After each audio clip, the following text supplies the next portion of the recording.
What's good, everybody? Top One Hoops, Top One Talks is back. And I'm back with another film breakdown because I see y'all love the video. This is honestly, one of the videos that have went a little, I don't want to say crazy, but, it's one of my most watched videos. And I'm glad that you guys love it because I love it. And I know sitting in front of a microphone and just yapping all day about basketball, it can be, a little non-entertaining, but the real ball fans, the real ones who really watch, love those. I love those too. But this is what really brings me joy. And I was one of those kids in school who wanted to see it first. Like the people who just stand in front of the class and just tell us to write down notes and just tell us to listen. I didn't walk out of the class feel like I learned anything.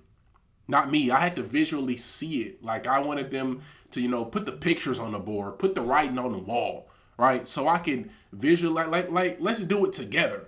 So that brings me more joy than sitting in front of a microphone and talking because I feel like, we're seeing it. Right? And you can only tell somebody so much because there's so many different opinions in this space, different opinions in this basketball community. So when you're actually visualizing and see it on the floor, it makes the opinion less biased, right? Because you're visually seeing it on the floor. And I feel like, there's a lot of people out there that's just like me, right? That want to see it. That would like, why is he doing this? Why is this person there? Why is this coach making this adjustment? Like what's happening on the floor? I feel like when the picture and the video is on the screen, it's more entertaining. People can really, people can learn more. And it's just fun. It's just fun watching basketball to me. It's fun talking about basketball to me. So I'm going to continue I'm gonna be more consistent with these videos going forward as well because I feel like I really love to do them. You guys love to see them, so there's gonna be more film breakdowns going forward as well. But today we're gonna jump into this film with the Lakers. Very interesting team, very big franchise, right? And I'm hearing a lot of people and a lot of rumblings about this team is not a contender, which I agree with, and I really said this at the beginning of the season. If you've seen me on TikTok, I really said, I don't think this team is good enough. And I'm gonna explain why and put it on the screen into why I think this team won't go anywhere in the playoffs in our first round exit. And I feel like a lot of Lakers people on Twitter are really starting to lose faith because they're finally seeing it out there on the basketball floor. But my thing is, I want to tell you why it's not a J.J. Redick issue. Because that's the biggest discourse, right? They think it's just J.J. Redick. This roster is just bad. I actually think J.J. Redick is actually floor raising this roster. Well, you have Luka Doncic. Of course, he's a floor raiser. I don't want to say he's a ceiling raiser yet. Ceiling raising means you win championships with your roster, right? He's been to the finals, but he's never won a championship. I think he's an all-time floor raiser, and I think that J.J. Redick is an all-time. Well, I don't want to say all-time. I got that confused with Luka. He's a floor raiser defensively. All right, I think he's a floor raiser. I think Luka's the floor raiser offensively, but J.J. Redick is the floor raiser defensively. Why? Because last year he got all the juice out of the roster that he could have. Right? They had no center. In February, they were the best defense in the NBA. I know that's a small sample size, but you look at the personnel on the floor and say, no, there's no way possible. We didn't even have a center last year. Jackson Hayes, he was still coming off the bench. Dorian Finney-Smith was playing at an elite level at the rim. Right? And I know this Lakers roster is bad defensively, but I think that J.J. Redick has a good scheme. Just the personnel is just trash. Right? If you put the right pieces with the right personnel, right? I feel like if you put the right pieces with J.J. Redick, you're looking at a good head coach. I think he's, made bad decisions. Like last year where he made the decision of playing Luka and LeBron, a 40-year-old LeBron the whole second half. They ended up wearing down during the series, wearing down during the basketball game, and ultimately they lost because Luka was dead tired and LeBron could give you nothing in the fourth quarter. I mean, that's young rookie head coach mistakes, but I feel like he hasn't got a real opportunity yet because of the personnel on the floor, and we're going to break it down right here today, right now. Once again, it's not a J.J. Redick issue. It's not at all a J.J. Redick issue. It's the personnel on the basketball floor, and I'm going to show you why. So look who's over here in this corner, right? LeBron James, Dalton Connect. They have a switching scheme defense, which is easy to game plan for because you can pick your matchups. That's why they got beat in the playoffs last year, right? It's easy to game plan for, especially when you have personnel like Luka Doncic that can't guard anybody, right? And you can do whatever you want. You can just pick your matchups wherever on the floor, because these two guys cannot get over a ball screen. LeBron's 41 years old. Dalton Connect is just a bad defender. Gabe Vincent, who's a bad defender in a switching personnel and a switching scheme because he's too little, but he's actually a solid screen navigator, right? So it's easy to game plan for. Why? Because I'm finna show you right here. So Cardwell's finna come set a screen for Monk, right? He's finna come set the screen for Monk, and here we are. Malik Monk is gonna get Jackson Hayes on a switch. And Doug Christie, credit to him because he had a well-coached game. They run a lot of Spain pick and roll, but this is just LaVine setting a slip screen and getting out and popping to the three-point line. Jarred Vanderbilt should already be ready to pre-switch right here to switch on a Malik Monk because it's already planned. You're switching everything. So either jump this and send Malik Monk downhill so LeBron can, he still has IQ. He's one of the best basketball players one of the smartest basketball players that we've ever seen, right? So he's gonna get here, and you have a bad three-point shooter in the corner with Nick Clifford, right? That we're letting him shoot this. Malik Monk was on fire tonight. The Kings hit 16 threes, I believe, on 62% from the three-point line because they just ran action like this all night. A slip screen for LaVine, he gets out. And look at Jarred Vanderbilt and Jackson Hayes. This has nothing to do with J.J Redick. This is just bad communication. The personnel on the floor lacks IQ. Jarred Vanderbilt should already been at the point of the ball screen so you can run Malik Monk off of the three-point line. But instead, you have a wide open three for LaVine, who's a good three-point shooter, a good movement three-point shooter, and he's gonna knock it down. So LeBron James is the greatest basketball player ever. But his time is up. I'm sorry, man. He's not that level of player that we've been accustomed to seeing LeBron at. He's old. Father Time has hit LeBron. He's still better than most. Like, he's still one of the best oldest player we've ever seen, but he's just not the same player anymore. So here, we'll play it. Like I said, Malik Monk was having a legacy night. LeBron knows it. And LeBron's trailing him. LeBron should see Malik Monk. He knows Malik Monk is not just going to run downhill because he's on fire. I don't know how many threes he hit in the second quarter, but he hit a lot. But now we see here LeBron's just going just casually run by Malik Monk, who's on fire. And then this is an easy read, right? He's not, LeBron's looking at DeMar DeRozan. The paint's taken up. Raynard's already taken the paint. Ayton's trailing, so DeMar DeRozan can't get to his mid-range. Easy pass because Malik Monk is rotating back to the open slot. And you know what that results in. A wide open three. It's not JJ. This is not a coaching issue. This is just lack of attention, lack of detail, and bad personnel. No matter how many, J.J Redick has said in press conference interviews so many times, he's saying this publicly. We have to be better. And Ayton, I don't know if he really meant that, J.J Redick, because you remember the quote that Ayton said. He said, y'all really believe that? Y'all really believe that we was going to have a hard practice? Now, if J.J Redick is not hard on these folks, then that's a him issue. But I feel like he is. And because when you're publicly telling the media, which I don't think he should be doing, you have a lot of personalities on the basketball team, right? When you're doing that type of stuff behind closed doors, you got to be at him.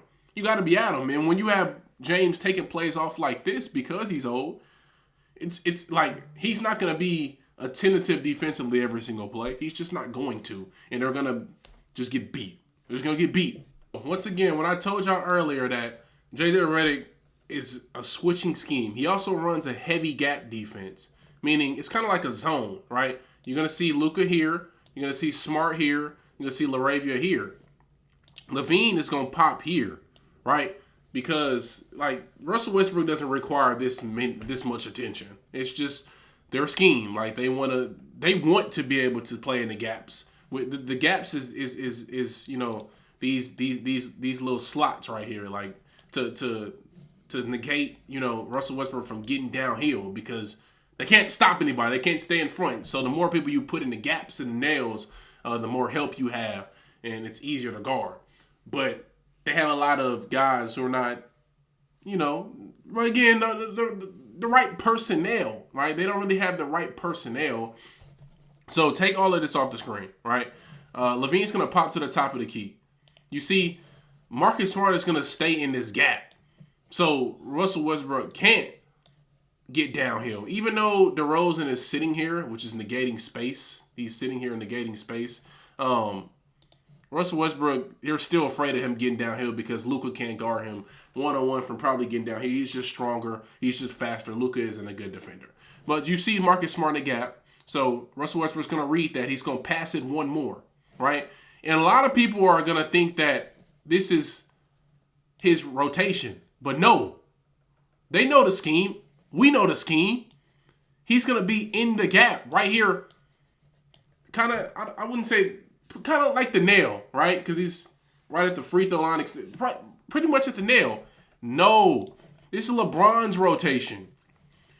DeMar DeRozan's already sitting here in the middle of the floor negating space. So if LeBron pops out one and Ayton rotates here, right? Then everything's and Marcus Smart rotates back.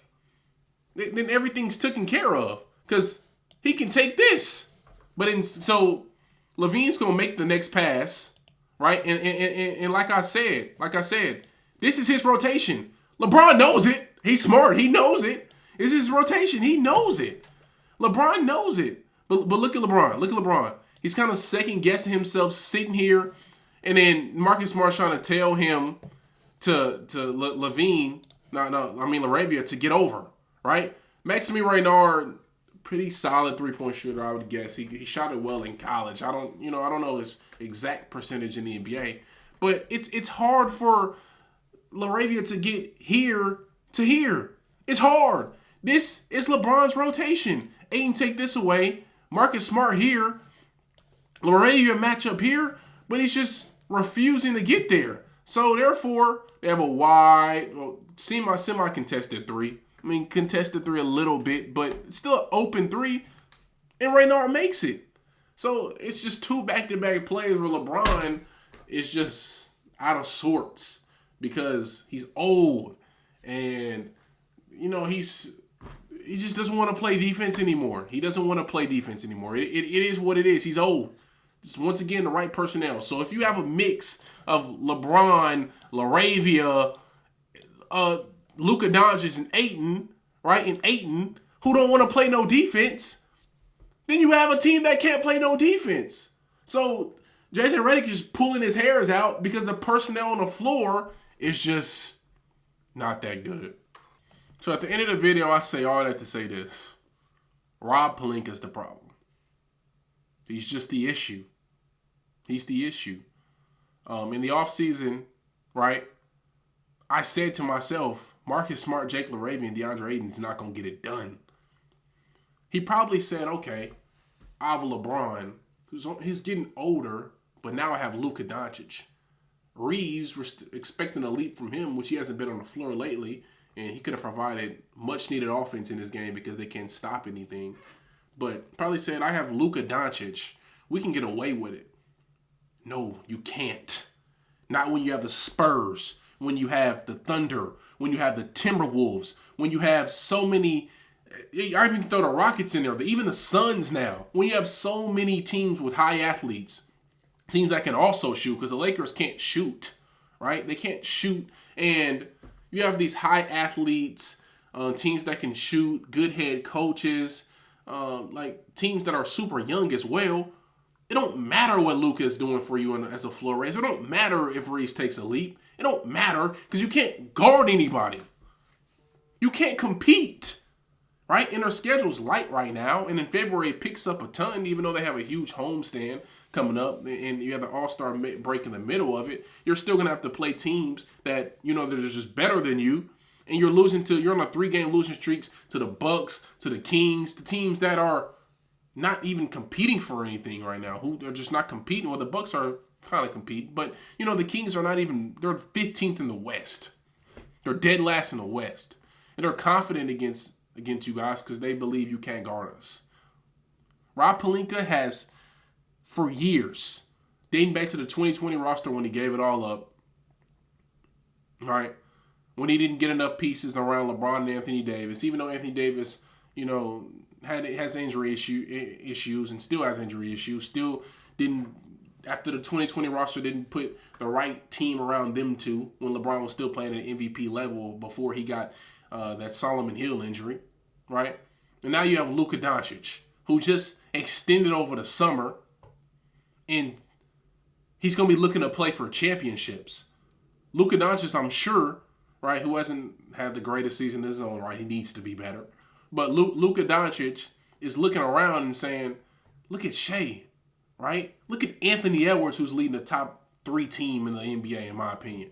Look at Wembanyama, 2nd seed in the West. Look at Jokic back in the runnings again because they picked up Tim Hardaway Jr., Cam Johnson, Jonas Valanciunas. Fired their head coach, David Adelman, who's done a great job over there. Bruce Brown. Look at what they're doing over there, and I'm stuck with this. Because Rob Pelinka isn't doing his job. You got Luka, now what else are you going to do? I think it's malpractice. I really do. I think it's malpractice, the team that he's put around these guys. That LeBron can't walk off in the sunset and be able to compete for an NBA championship in his last 1 or 2 seasons left in his NBA career.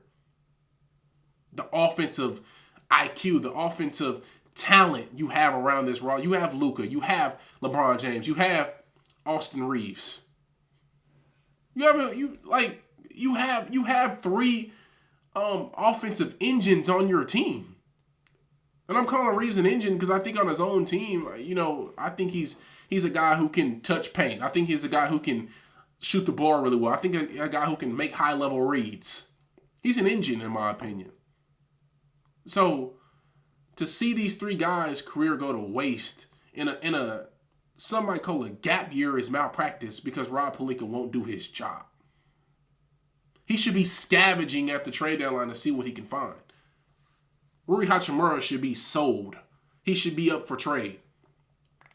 All right? That's what Connect should be up for trade. Gabe Vincent should be up for trade. These guys should be sellers at the deadline. It's what it is. And I would make it known. I don't care what the feelings are. I don't care how these guys feel. We need to get better. And Rob Pelinka just isn't doing his job. It's an issue with him. It's a Rob Pelinka issue.